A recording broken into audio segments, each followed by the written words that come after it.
In a previous video, we have shown how to associate to each vector of Rn for n to 1, 2, and 3 an element of, so a point in an Euclidean space. So basically this is a way to go from an algebraic setting, which is the one of vector spaces in the abstract way we define them, and their elements that are vectors, to points. Okay, points in a Euclidean space, these are geometrical objects, so geometrical settings.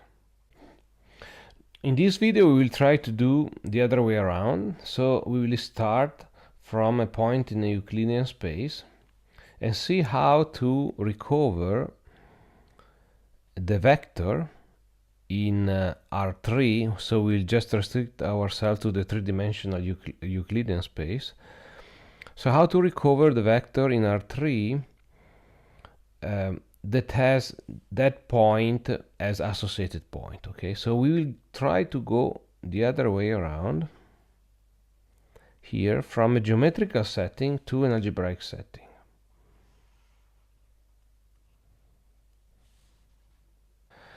Okay, so what do we have here? We have a Euclidean space and its coordinate system, three-dimensional Euclidean space. So just like we have seen in the previous animation, we have x-axis, y-axis, and z-axis. So all the ones you see going toward from 0, the origin here, towards the arrow, these are the positive numbers in each of the axes. So here are the positive number in the x-axis. This is the positive direction of the y-axis, and this is the positive direction of the z-axis. We start from a point in the Euclidean space, which we made it a little bigger to make it evident.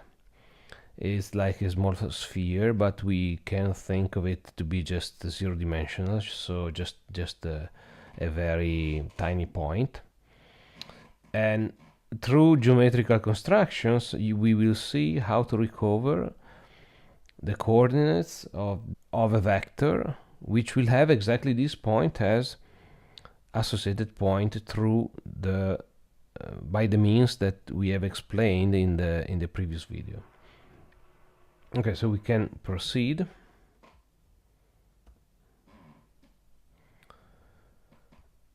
All right, so what do we have here? The vector will be called P. We will start to construct its coordinate starting from a plane, a coordinate plane. So in this case, the coordinate plane we are starting from is the plane XY. So we highlight the plane XY in a different color, and we will start the construction to recover the first coordinates. Okay, so as you can see, we project the point on the plane XY, thus recovering an element here in the XY plane, and from this point here in the XY plane we will continue and project that point to the coordinate axis. Okay, so this point here will be projected in turn to the x-axis and the y-axis. So these projections are all orthogonal, and more specifically they are parallel to the coordinate axis. So we will always be moving parallel to one of the coordinate axes. So in this case, to get the x coordinate, which will be the first one of the vector, as always, the x coordinate will be the first, the y coordinate the second, and the z coordinate the third. So in order to get the first coordinate, we will be projecting the projection of the point on the xy plane projected to the x-axis. So in this case we obtain the number 4.5, the real number 4.5, and this will be the first coefficient of the vector. As you see, 4.5 will be in the first place and 3 in the second place. Now, how do we get the third coordinate? To get the third coordinate, we have to project the point to the z-axis. How do we do that? We do at once. We don't need to project it to any other plane. We can just translate the xy plane that we highlighted in yellow, color yellow, and lift it up until we hit the point in the Euclidean space, and then the coordinate associated to that point, the z-coordinate, will be just the intersection of the plane with the z-axis. Okay, so it will be exactly this coordinate here.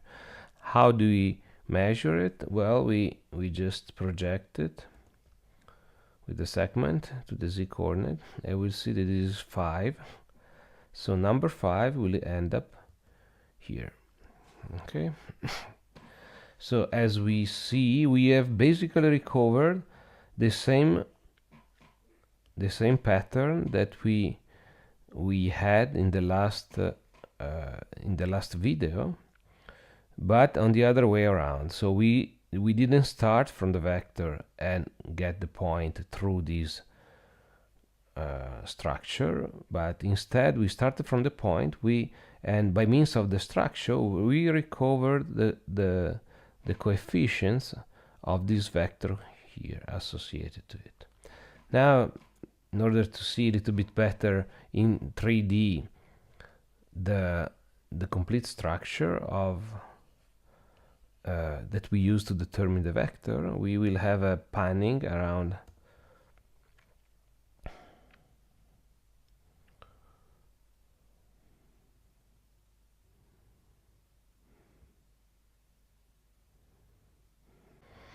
now. We have a similar animation as the one we just seen.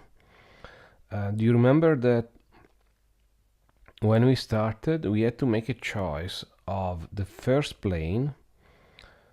coordinate plane on which we projected the point we are considering, and in that case was the xy plane.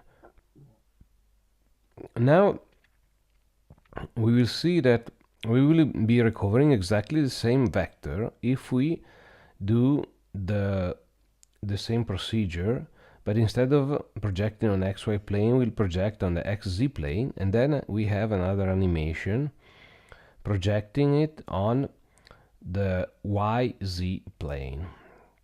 Okay, you will see I will not stop as often to describe. The construction is precisely the same as the one we have just seen. Therefore, I will just let the video flow without stopping. So here we highlighted the xz plane. We project it on the xz plane first, and then on the xz axis, and this will give us the first and the third coordinate of the vector.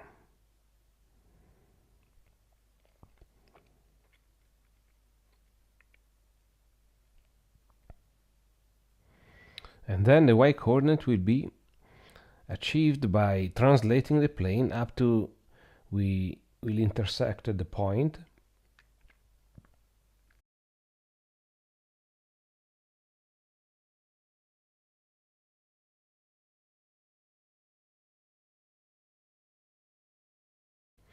and here is the construction projecting the point on the yz plane first.